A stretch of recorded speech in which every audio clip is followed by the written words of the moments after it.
Olá a todos e todas que nos escutam. Esta é mais uma edição do podcast do Sim e Não. O Sim e Não, a coluna de opinião do jornal A Crítica, agora está na internet. O Sim e Não digital, você pode acessar simenão.com.br e acompanhar todo dia as principais notícias dos bastidores políticos de Manaus. E hoje, eu, Aruana Brianese, e a nossa repórter do Sim e Não, Maria Luísa Dácio. Oi, Malu. Oi, gente. Primeiramente, que honra estar aqui. Estou tendo o dever de substituir, nosso amigo Dante, que está aí tirando um tempinho de férias. Boas férias, Dante. Volte logo. Volta logo, por favor. E nós estamos aqui com a nossa convidada de honra. Para a gente é muito bom estar recebendo a senhora nesse mês tão significativo, que é a presidente da OAB, a Grace Benayon. Tudo bom, doutora Grace?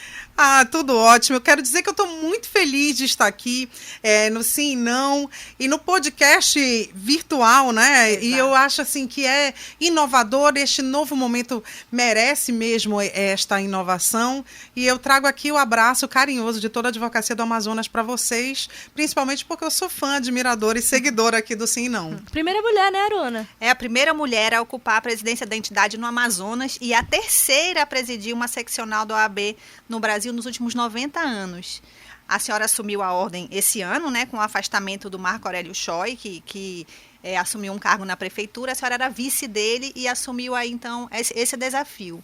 A Malu tem uma pergunta sobre isso. Tenho. Eu queria saber, na sua opinião, por que demorou tanto tempo para uma mulher assumir essa presidência seccional da OAB aqui no estado? Bom, primeiro antes, Malu, de eu responder, eu quero dizer que eu sou a única no país neste momento.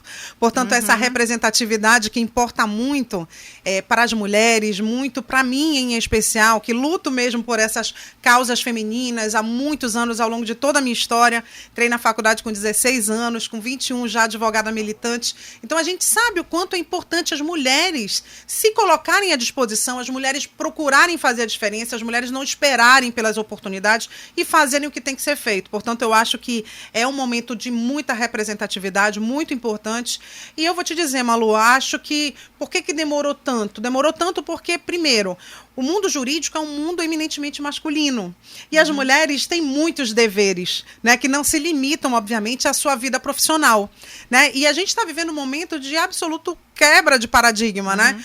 Um momento onde as mulheres realmente estão repensando a sua posição no mercado de trabalho. A nível nacional, as mulheres já ultrapassaram o número de homens inscritos na nossa ordem. Somos mais de 600 mil mulheres advogadas. Também são 600 mil homens, mas a diferença é muito pouca, mas já existe, já é real. E nós temos muito mais mulheres inscritas na faculdade do que homens. Portanto, isso é um caminho natural, é um caminho normal.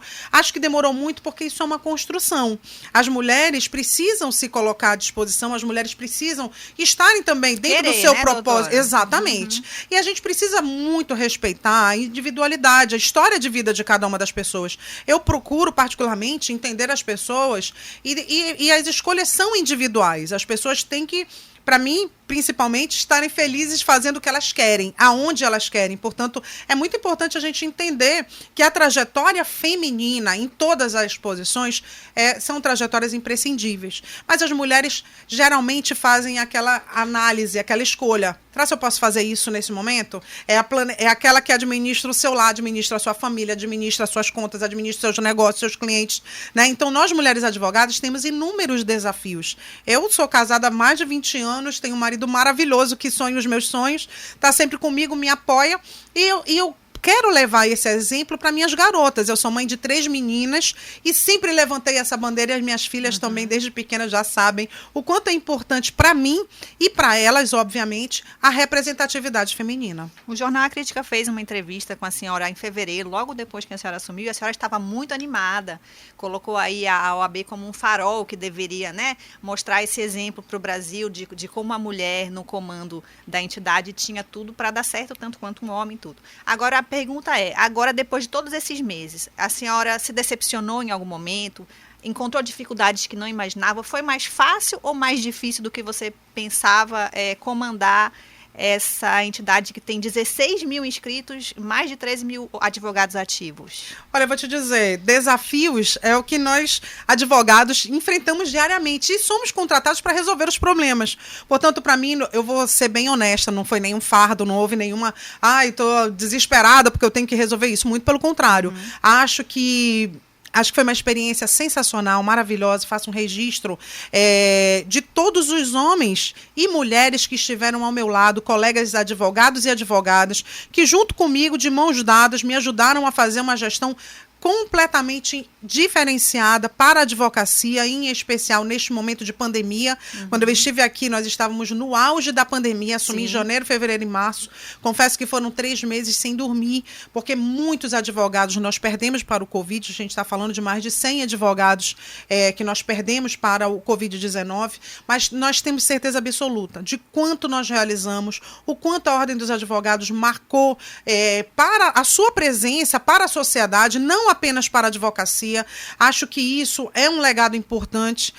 A gente vem de uma gestão junto com o Marco Aurélio de Lima Choi e é um desafio suceder alguém brilhante, alguém que vem fazendo um trabalho e é reconhecido como essa liderança que faz algo importante pela classe, mas eu não tenho dúvida do quanto foi importante neste momento, não apenas para mim, mas para todas as mulheres que a gente está representando, na medida em que nós também temos uma presidente da Caixa de Assistência à Mulher, uma presidente da Escola Superior da Advocacia Mulher, na nossa diretoria, secretária-geral é mulher, a nossa tesoureira também é mulher. Portanto, é um momento histórico para a advocacia feminina, não apenas para mim, mas para todas as mulheres que integram o sistema OAB. Eu estava conversando isso com a presidente da Comissão da Mulher Advogada aqui do Amazonas, e eu tenho participado a nível nacional de todos os eventos das mulheres a nível nacional, sendo reconhecida realmente como uma liderança que fez muito. Acho que o Amazonas conseguiu, foi a única seccional que conseguiu reduzir a anuidade nesse momento de pandemia. É inegável o quanto o nosso estado sofreu muito e foi atingido de uma maneira brutal, né, com a pandemia, com o Covid-19, não apenas em razão da saúde, mas em razão da economia, né? Os tribunais ficaram fechados, as empresas fecharam, da noite para o dia. Nós precisamos nos reinventar, ressignificar a advocacia. E a gente sabe, eu vou te falar, eu estou muito feliz com tudo o que nós realizamos e o que ainda nós vamos conseguir fazer até o final dessa gestão. Em relação à pandemia, a senhora falou do legado como na sua gestão, né? Mas para a atividade do advogado, o que a senhora acha que vai ficar depois que acabar a pandemia? Eu falo especificamente em relação a, por exemplo, audiências virtuais. A senhora acha que isso vai ser uma coisa que vai ser mantida? Até que ponto isso é bom e é ruim? Olha, eu vou te falar. Eu procuro analisar muito bem as questões e as situações. Nós tivemos prejuízos e tivemos ganhos, né? E é inegável que um dos avanços foi o avanço tecnológico em todas as áreas. Com relação especificamente às audiências virtuais, é óbvio que eu tenho grandes escritórios que falam, poxa, que ótimo, agora nós vamos poder fazer de forma virtual várias audiências. Não preciso me deslocar para vários fóruns diferentes ou contratar advogados para irem para diversos locais. Porém, nós tivemos uma situação muito negativa, que foi os advogados correspondentes que eram contratados aqui por grandes escritórios de outros estados que não perderam esses contratos. Né? E aí a gente passou a intensificar a fiscalização daqueles escritórios de outros estados que acabaram atuando e lotando aqui as caixas. Aí eles faziam audiência, já que era virtual, fazia lá do estado de origem. Exatamente. E de uma maneira pior, tivemos inclusive reuniões com a Procuradoria e com a Corregedoria do Tribunal, dos tribunais, né, para levar essa preocupação, em especial em razão dos colegas advogados de outros estados, de grandes escritórios, porque cada advogado de outro escritório, de outros estados, eles podem atuar até 5 causas. Né? Então eles chegavam e tem um escritório que tem mais de um advogado, tem 5, tem 10, tem 15, tem 100, né? Então ele colocava vários outros colegas advogados e falava, doutor, mas eu só tenho uma causa, só tenho 2 causas, e acabavam ocupando um mercado que é da advocacia amazonense, né? Sem ainda ter tramitado a suplementar. Como que resolve isso? intensificando a fiscalização e, portanto, nós criamos uma comissão para cuidar especificamente disso, junto com a comissão de prerrogativas e acionando os tribunais. Então, assim, a Procuradoria de Prerrogativas tomou uma medida com relação a isso também. Nós nos reunimos com a corregedora Nélia, já quero, inclusive, agradecer aqui de público pelo brilhante trabalho que vem sendo realizado, inclusive em conjunto com a advocacia, ouvindo a advocacia, prestigiando a nossa visão, porque é algo que atinge a todos. O tribunal fica sobrecarregado, né? A ordem dos advogados fica prejudicada na medida em que tem outros advogados de outros estados atuando de forma irregular, porque se ele não tem uma suplementar no nosso estado, ele está de forma irregular, e nós também tratamos com a desembargadora Márcia, que é a corregedora do TRT. Certo. Maria Luísa. A gente vai mudar agora um pouco de assunto, vai falar um pouco sobre redes sociais e advocacia, pode ser? A gente experimentou durante esse período de pandemia também o famoso cancelamento, as pessoas começaram a se expor mais nas redes sociais, e eu tenho uma dúvida até que eu perguntei de algumas pessoas, advogados mesmo, amigos meus, o que eles queriam perguntar para o presidente da OAB, e foi essa pergunta que vieram fazer para mim, que quais são os artifícios jurídicos, né, que os advogados podem tomar ou podem fazer em relação ao cancelamento, que é essa prática que infelizmente acontece e que acaba atingindo psicologicamente muito, muito mal as pessoas, e essa foi um dos assuntos que me pediram para perguntar. Se eu for cancelada, por exemplo, eu recorro a quem? Eu vou reclamar com o Papa, ou na legislação brasileira tem como eu me proteger e evitar isso? Nós temos uma delegacia especializada em crimes cibernéticos. A gente precisa ter muito cuidado, né, com esse novo normal que nós estamos vivendo, onde as pessoas estão emocionalmente abaladas. Saúde mental das pessoas está inegavelmente abalada. Então, uma coisa que talvez fosse mínima ou resolvida de uma maneira simples, como uma conversa hoje, pode ser resultado de um stalking, pode ser resultado de um cancelamento. Tem uma repercussão muito negativa. Muitos colegas advogados falavam, e aí? Teve uma advogada muito linda que fez uma dancinha, né? Sim. E tem os outros advogados que falam, olha, advogado precisa ter uma postura. Perfil, né? Precisa ter um perfil, precisa saber se precisa posicionar com credibilidade no mercado. Eu acho assim, sinceramente, cada um tem um estilo pessoal e muito peculiar. A gente está vivendo esse novo normal que exige da advocacia um olhar diferenciado, mas exige da sociedade brasileira mais equilíbrio emocional. Sem então, dúvida. as pessoas ficarem cancelando as outras sem justo motivo, eu acho que isso é de um desequilíbrio emocional absurdo. E a gente precisa entender que as pessoas precisam respeitar as outras. Respeito é a palavra de ordem, e muita gente não tem postura, seja para lidar com rejeição, seja para lidar com inveja, tem muita gente, opinião diferente, e é uma coisa assim muito simples, muito clara, é visível, basta você ter o equilíbrio emocional para enxergar, né? Então você vê que lamentavelmente, de fato, tem pessoas que são canceladas injustamente, e aí a gente não fala nem uma questão de justiça, a gente fala uma questão de direito, né? Sim. E a gente tem justamente isso que a senhora falou sobre o perfil. E aí a gente tem uma onda das redes sociais crescendo, a gente sabe do TikTok, e as pessoas estão trazendo muito dos seus perfis profissionais para as redes sociais. E os advogados também não estão fazendo diferente, né? Uns fazem TikTok, fazem... Existe uma limitação para isso no Estatuto da Ordem? Essa presença do advogado já como persona digital, né? Profissional. A gente sabe que é importante hoje estar, né, nas redes sociais, mas existe alguma regra que limita a atuação dele nesse sentido? Existe sim. Nós temos um provimento 94 de 2000, que foi reformulado, inclusive, agora recentemente. Que é nacional, é? Nacional, que impacta, inclusive, no Tribunal de Ética. Tá? O advogado, ele precisava ter, ele era proibido, ele não podia, antes da pandemia, antes dessa resolução ser alterada, agora alguns artigos foram alterados, e serem autorizados, inclusive, o marketing digital, né, o marketing jurídico, que não existia essa figura, né, agora existe, inclusive, um comitê para fiscalizar isso, foi autorizado o impulsionamento, foi autorizado autorizado publicação, mas antes não era permitido. E não é permitida a mercantilização. Sim. O advogado vai ali e vai dizer, olha, só eu, tá aqui uma causa, eu tô aqui na audiência, tem que me contratar porque promoção, só eu... Promoção. Exatamente. Né? Então, assim, só eu tô aqui no meu escritório, junto aqui, tiro uma foto da minha peça, eu ganhei mais uma e tal, e faço disso daí exatamente, uma propaganda para dizer que eu sou a única advogada que ganho todas as ações contra determinada situação.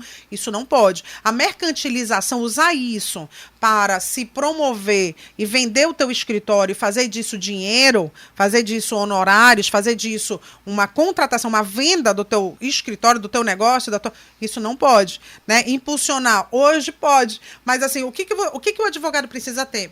Ele precisa, primeiro, ler a regulamentação. Ele precisa saber que existe um código de ética que está vigorando, que ele pode ser punido disciplinarmente se ele não seguir rigorosamente o que está estabelecido no código de ética. Existe um tribunal de ética na Ordem dos Advogados que vai, inclusive, analisar absolutamente tudo isso. Já existe algum caso em aberto em relação a esse tipo de comportamento aqui no Estado? Olha, nós não podemos revelar nenhum processo que tramita, porque todos os processos que tramitam no Tribunal de Ética, eles tramitam de forma sigilosa. Então, para você ter uma ideia, nós temos várias câmaras, né? E um advogado que integra uma câmara, por exemplo, a pessoa da primeira câmara, não tem acesso aos processos da segunda. Então, a gente trata com muita responsabilidade, a gente está falando de reputação de profissional, reputação de colega advogado, e que muitas vezes nem sabia, desconhecia, né? E a gente precisa ter extrema responsabilidade quando a gente lidar com essas questões, né? Tá certo. A senhora falou aí sobre, né, fez um balanço informal aí, né, desses meses de gestão. Eu senti um tom assim meio de despedida. Aí eu queria perguntar se ela não vai concorrer à reeleição? A pergunta do podcast é essa. A pergunta do podcast, meu Deus do céu. Olha, realmente, o que acontece? Eu já cheguei lá, né? Hoje eu sou a primeira mulher presidente da OAB. Me sinto extremamente realizada, tenho vários outros planos, vou continuar na gestão, vou continuar, inclusive, lutando principalmente pela representatividade feminina, mas eu tenho outros planos, outros projetos de vida. Esse era o sonho da minha vida, ser a primeira mulher presidente da OAB, não ser uma mulher presidente da OAB, eu queria ser a primeira mulher presidente da OAB. Isso para mim tem um significado enorme, eu agradeço muito a Deus por essa oportunidade, agradeço muito ao nosso grupo, né? Hoje nós temos o Beto Simonetti, que é o secretário-geral da OAB Nacional, e é assim o nosso futuro presidente da OAB Nacional. Portanto, a gente está falando de um sonho que não é apenas do Beto, é um sonho nosso, é um sonho meu também. Eu sei o quanto isso representa para o Estado, o peso dessa responsabilidade de tomar decisões que não te atingem, não envolve apenas a tua história de vida, mas envolve a história do teu Estado, a história do que realmente importa para você, que é a advocacia. Portanto, assim, eu fiz essa opção de estar nesse grupo, de fazer parte deste time, que vai apoiar o Beto como presidente da OAB Nacional. Isso é muito grande, isso é muito importante para a advocacia brasileira, que também precisa ter, pela primeira vez, um amazonense fazendo história. Portanto, assim, a gente sabe que o Bernardo Cabral já foi, mas ele foi pelo Rio de Janeiro, né? Então, ele não foi um amazonense que estava lá. Acho que isso tem muita representatividade, a gente sabe o quanto é grande esse projeto de vida, e eu estou sonhando junto com ele esse sonho. E a senhora acha que isso acabou suplantando divergências locais? Porque a gente tem visto um movimento mesmo de união de grupos que em outras eleições estavam, né, em lados opostos. E agora a gente parece que tem uma união. É em torno desse projeto mesmo, da eleição do Beto Simonetti? Exatamente. É em torno desse projeto. É um sonho que passa a ser nosso. Um sonho da advocacia amazonense. Ter um presidente amazonense, um presidente da OAB Nacional amazonense. Hoje, mais do que nunca, o Amazonas precisa ter um olhar diferenciado em todas as áreas. Eu digo que quando o Brasil sofre, o Amazonas sofre muito mais. E da mesma forma, quando o Brasil cresce, o Amazonas cresce muito mais. A gente está vivendo dias muito difíceis, de momentos de polarização, momentos onde a gente precisa ter, mais do que nunca, a certeza da democracia, a certeza do respeito e a certeza de que nós precisamos fazer do Amazonas um estado mais forte e mostrar para o país inteiro a força da advocacia amazonense. Eu acho que eu neste momento, com essa oportunidade de ser a única mulher presidindo uma seccional, de estar em contato com todos os presidentes de seccional, a gente percebe o quanto é difícil e desafiador quebrar paradigmas, mas o quanto é gratificante, o quanto é importante você se sentir pertencente, você está ali, você está opinando, você está sendo ouvida, né? Eu consegui, para você ter uma ideia, junto com o Beto, fazendo essas movimentações nacionais, sou a única seccional que conseguiu dar um auxílio para os advogados amazonenses, uma redução de 60% até 60% no pagamento da anuidade. Veja, eu tive que falar no Conselho Federal, eu tive que falar no Colégio de Presidentes, para todos os presidentes, eu tive que mobilizar e comover as pessoas, mostrar, olha, nossa situação é essa, os tribunais fecharam, o que eles viveram depois, nós vivemos muito antes, nós vivemos e sofrimos de uma maneira muito mais intensa. Então, você poder levar isso para o Brasil e mostrar que a tua realidade é outra, é o que nós precisamos fazer a nível nacional. O Brasil, hoje, a nossa Zona Franca, gente, está precisando de homens e mulheres fortes, de mãos dadas, para lutar pelos nossos direitos. A economia está sofrendo de uma maneira absurda. Nós estamos vivendo dias extremamente desafiadores para o comércio, para a indústria, e o Amazonas está sendo atingido. E mais do que nunca nós precisamos fortalecer todas as posições, não apenas na advocacia, mas em todas as posições. Já acho que representatividade feminina é importante, eu me sinto absolutamente representada. Eu tomei essa decisão de estar de mãos dadas com o Beto, sonhando esse sonho. E tem um nome que vai encabeçar localmente essa chapa? Tem. Já tem? Quem é? Tem. Já é publicável? A gente tem que esperar. Pois é, eu nem sabia se era publicável. Aliás, olha, eu vou te falar, nem sabia se eu poderia aqui, vai ser um furo, né? O sim não é para isso mesmo. Sim, não é um furo, né? Gente, sim, ó, o Jean vai ser o nosso candidato. E assim, a gente sabe o quanto a gente precisa ter maturidade para entender o que realmente importa. E como eu estou colocando aqui para vocês, importa ter uma advocacia brasileira firme, forte, valorizada, pujante e com representantes do Amazonas. Agora, essa maturidade que a senhora fala, né? A gente estava até conversando antes nos bastidores, de você conseguir conciliar as diferenças, né? Não quer dizer que agora os dois pensam iguais, mas conseguem, em torno de um projeto maior, né? Juntar pessoas que pensam diferente. A senhora acha que isso falta para a gente, né? Como o povo brasileiro mesmo? Eu acho. Acho que a gente está vivendo um momento desafiador, onde a polarização e a democracia está sofrendo um sério risco. As pessoas hoje, gente, elas não conseguem te ouvir. Muitas pessoas começam a falar a respeito de um determinado assunto e ela já é crucificada como se ela já fosse, então você é de um lado, então você é de outro, então eu não converso mais contigo, então eu não falo mais contigo, saio dos grupos, né? Então a gente precisa, buscar o equilíbrio. A democracia é saber ouvir a todos. A democracia é olhar para o lado e respeitar, saber que as pessoas são diferentes, as pessoas pensam diferente e que a gente precisa respeitar o próximo. A gente precisa ter a maturidade, a consciência, o equilíbrio emocional para saber entender que sobre o mesmo ângulo, sobre a mesma ótica, sobre o mesmo ponto, existem olhares e visões diferentes. E a gente precisa dar as mãos para construir uma cidade melhor, um mundo melhor e um Brasil mais forte. Eu acho que, mais do que nunca, a gente precisa pensar isso, reverberar isso para todos. Muitos foram abalados não apenas com a saúde, mas com a saúde física, mas também com a saúde mental. Eu vejo que isso foi um problema que talvez o Covid, talvez a pandemia, talvez o isolamento social, talvez não, seguramente a pandemia, seguramente o Covid, seguramente esse momento, esse novo normal, que atingiu as pessoas de várias maneiras, ele também atingiu a saúde mental. Portanto, às vezes a pessoa não consegue nem completar uma frase e o outro já está acusando, o outro já está conspirando, falando mal, fazendo mal, e a gente precisa mudar.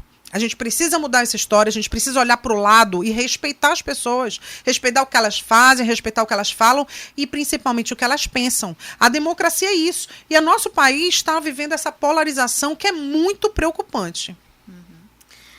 Doutora, a gente está chegando em mais um ano eleitoral, né? E a senhora está acompanhando toda essa questão da reforma eleitoral. A gente está aqui...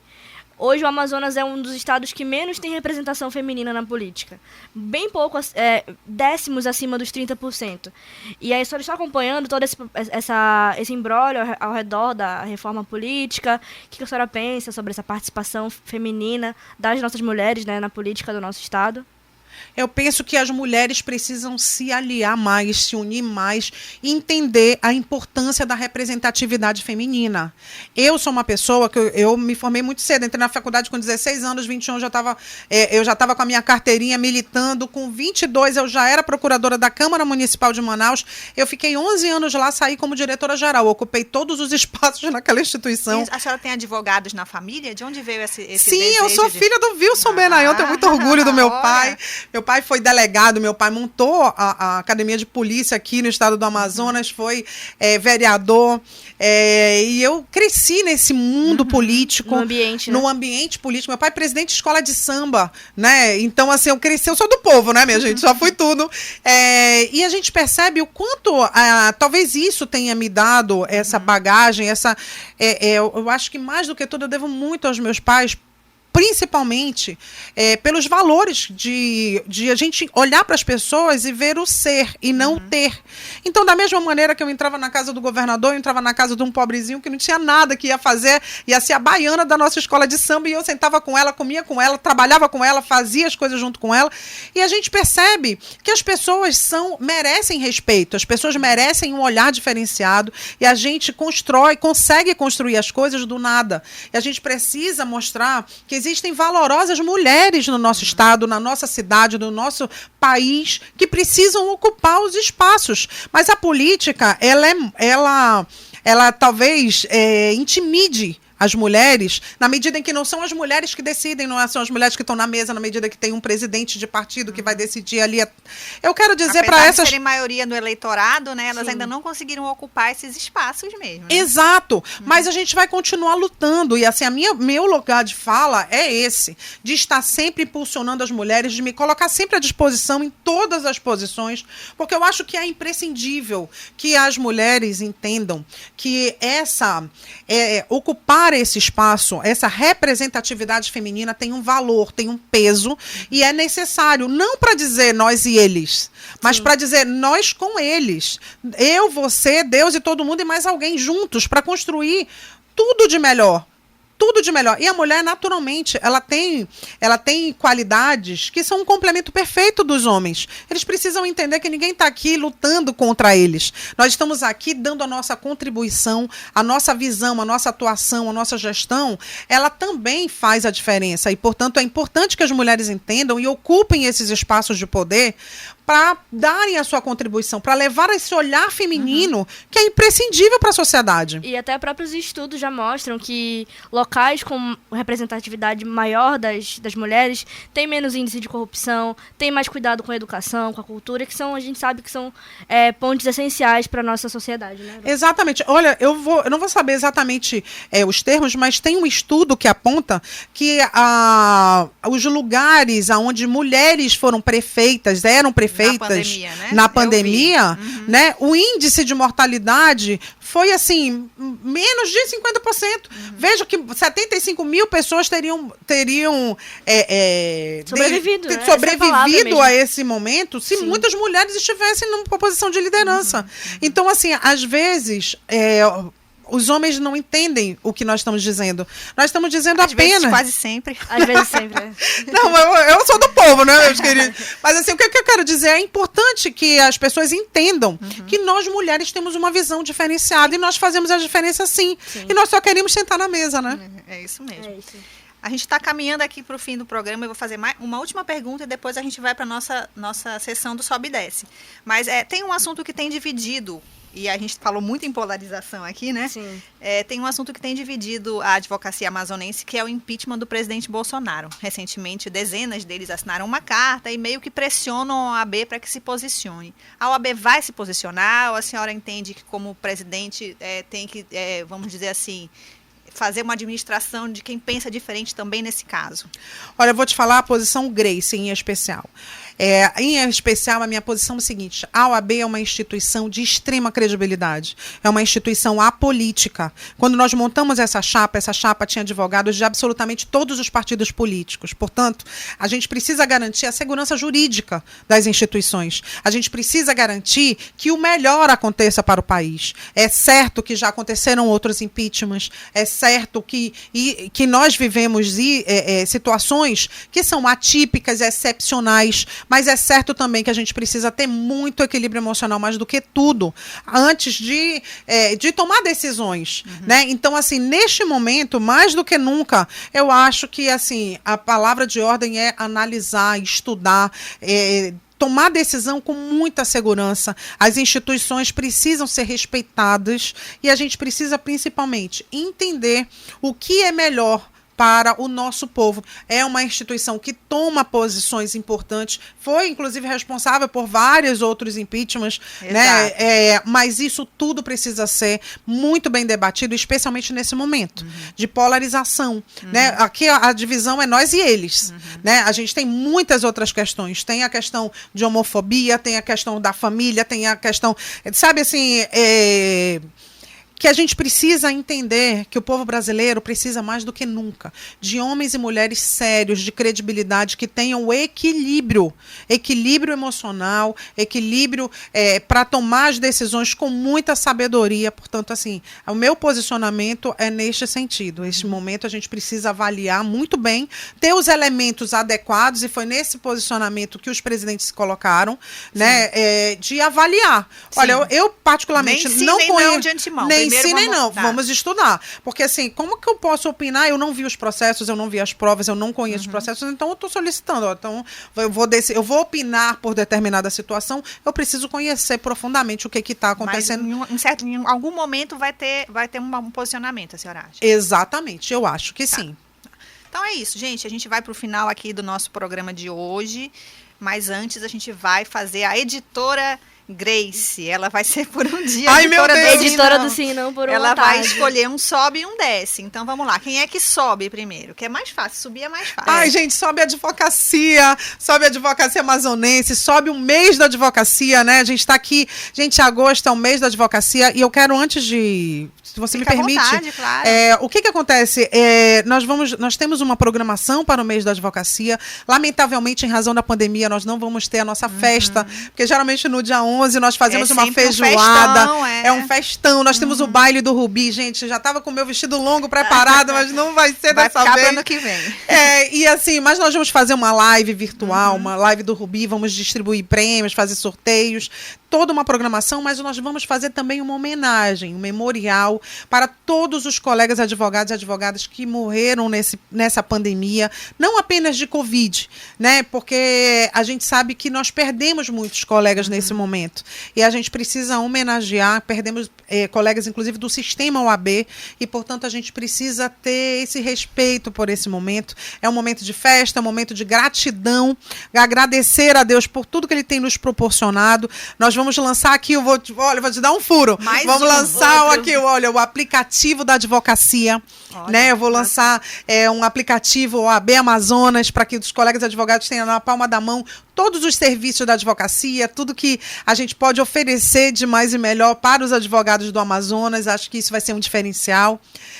Mais um outro que vai ser um cartão corporativo, cartão de crédito e débito, do Banco Monetiza para a advocacia, para aqueles que se interessarem, porque a gente sabe que a gente precisa se reinventar. Muitos colegas advogados passaram por extrema dificuldade financeira, os seus clientes fecharam as portas da noite para o dia e, portanto, romperam os contratos. E o meu conselho era: não abandone os seus clientes no momento que eles mais precisam, porque você vai ter o seu crédito e você, ao contrário, a gente precisa encontrar a solução para os problemas dos clientes, para que ele venha se reerguer, se manter no mercado de trabalho, vai ser eternamente grato e vai manter os seus honorários quando ele puder te pagar. Então, a gente poder fazer essa interlocução com todas as instituições, mostrar a importância da advocacia, os novos nichos de mercado com a nossa Escola Superior de Advocacia. Então, eu vejo que a Ordem, mais do que nunca, procurou trabalhar não apenas para os advogados, mas para a sociedade amazonense. Muito bem. E o DESE? Não vai escapar do DESE, não. Ai, meu Deus, gente, o DESE, eu vou colocar os stalkings, sabe? Esse cancelamento. Às vezes as pessoas são condenadas antes mesmo, sabe, injustamente, antes mesmo de ter a chance de dizer a razão, de se justificar, injustamente, né? As pessoas são canceladas e não sabem nem porquê, não sabem nem, ou mesmo que saibam, mas que é injusto, não era exatamente aquilo, né? Muitas pessoas precisam entender o que realmente está acontecendo antes de condenar as outras. Ouvir, né? Ouvir. E isso é senso de justiça. Então, não é todo mundo que tem o senso de justiça. Então, o que desce para mim é a falta de bom senso, falta de equilíbrio emocional, é a falta do senso de justiça. Perfeito. É isso aí. Essa foi a entrevista do podcast do Sim Não, com Grace Benayon, a primeira mulher a ocupar a presidência da Ordem. Muito obrigada, doutora Grace. Nós estamos gravando esse programa no dia 5 de agosto. Um beijo para a dona Socorro, a mãe da Maria Luísa, que está fazendo aniversário. Mãe. Obrigada por me fazer jornalista, te amo.